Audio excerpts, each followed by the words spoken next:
African Americans have been among the most loyal Democratic voters for decades. The National Democratic Party publicly acknowledges the importance of black voters, but oftentimes their national platform issues don't reflect that. Only a few state parties have black caucuses. Now South Carolina has joined their ranks. Led by Johnnie Cordero, the Democratic Black Caucus of South Carolina is still in its early stages, but is promising to be a force for change within the party.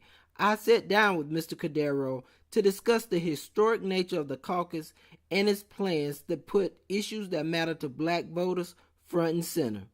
How are you doing this evening? I'm doing wonderful, thank you. Thank you for taking time to sit down with me.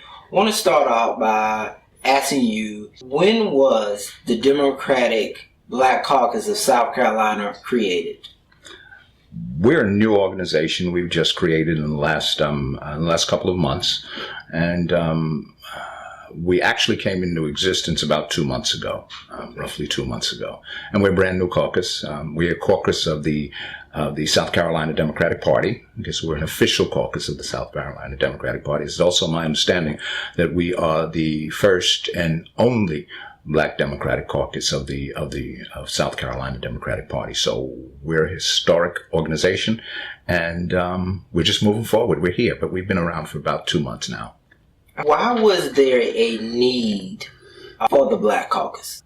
Well, I'm active in the Democratic Party, in the South Carolina Democratic Party, and it just occurred to me that we didn't have an organization that was uniquely created and whose mission was to address the issues of importance to African Americans in South Carolina.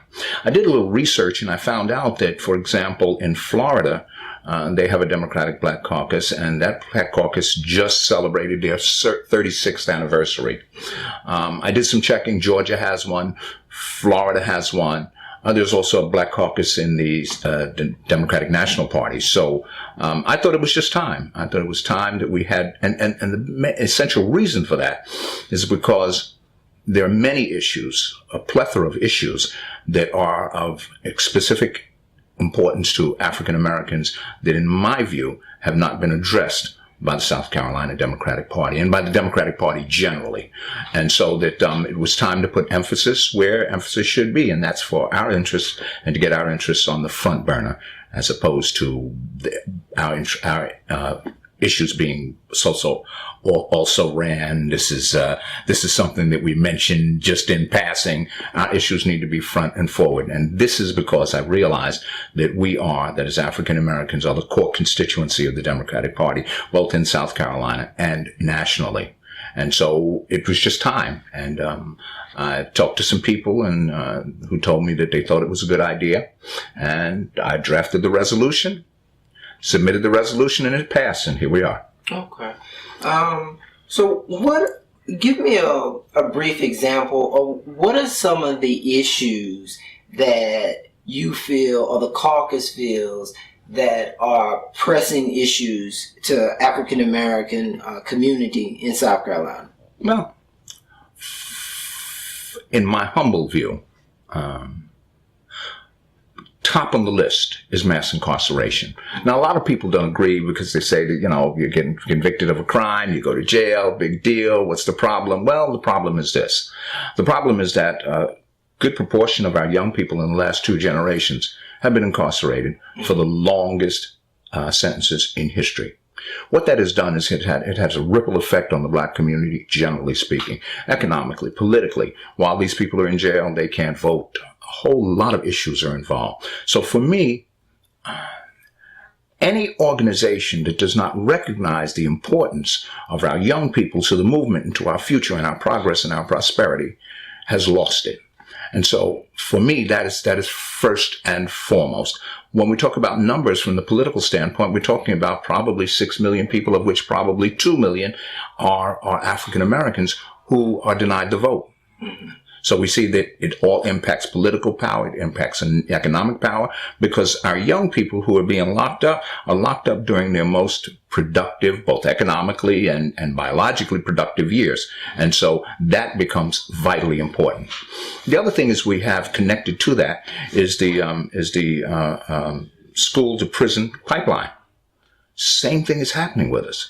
Our young people are being prepared for prison, in effect, more so than being prepared for college. And I know some people would disagree with that, but the fact of the matter is, when we started putting resource officers in our schools, we get what happens like at Sandy Hook and other places, Sand Hills rather, and other places. And that impacts our future. For me, it's all about our young people, what they have, prospects, ability to make change, and the ability to get their hands on power. So bottom line for me is, it is what I call power proportionality.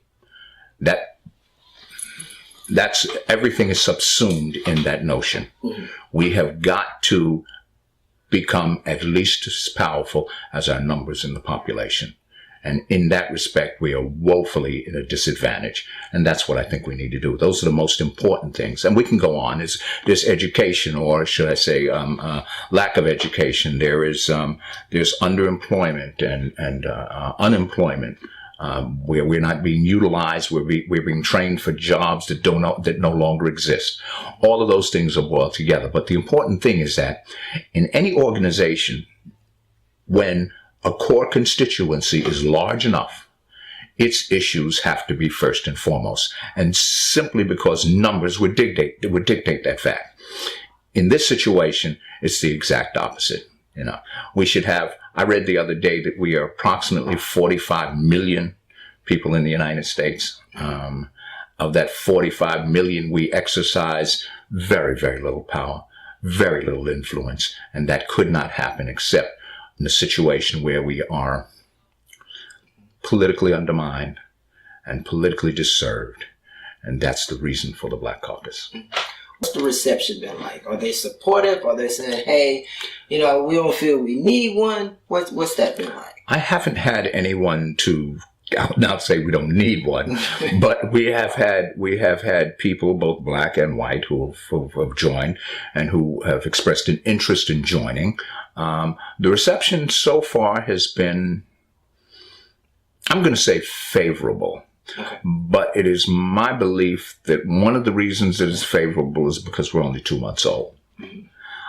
I think as we begin to grow and as we begin to flex our muscles, so to speak, I think that we may see a different result. And that's because necessarily we're going to bump heads with some deeply entrenched political operatives that may not like the new kid on the block. Not unusual, but certainly anticipated. What type of activists work well with the caucus? We welcome any activist, any organization, any individual who recognizes the fundamental fact that we have been disserved by the Democratic Party. And the disservice to us by the Democratic Party has been political. I can't say it's always racial, but it is certainly political. And so all of the other groups who are in terms of fighting for homeless, you can name them. All of those are welcome in our ranks. But here's what we do not welcome. Okay. Or I should say, here's what I do not welcome. I do not welcome those people who believe that the same old tactics that we've been using since the 1940s are going to affect change for us today. Because one thing that's counterproductive, because those people are never going to come to grips with the views of younger people who are now taking over the mantle of leadership. And a lot of them, and myself included, recognize that if you keep doing the same thing over and over again and expecting different results, that's insanity. And so those are the people that I personally, I mean, anybody can join who's a committed Democrat. Anybody can join. I don't have a problem with that. But what I need them to know is that there are places where you can go and fit in with the old boy network. This is not the old boy network. This is a group of progressive African Americans, Democrats all, who believe that the time for change is now. Not next generation, not next week, but now. How would someone go about getting involved with the caucus? Well, the first thing you would do is to go to our search us on Facebook. We have a group, the Democratic Black Caucus of South Carolina. Just go and join us. Let us know who you are. That's number one. Number two, attend our meetings. Okay. What we do is, if you will contact me, and I'll give you my email address, I'll be glad to put you on our mailing list, and so you'll be kept apprised of what's going on. Attend the meetings. Help make this caucus real and important by your participation. So it's the group, the Democratic Black Caucus of South Carolina, on Facebook as a group. And also, I'm just going to give you my email address so that you can certainly contact me, and that is Cordero, my last name, Cordero 1018 at att.net. And I will respond to you. I'll put you on our mailing list, and I'll get you down. Johnnie, thank you for taking time to sit down with me today. It is my pleasure. Believe me.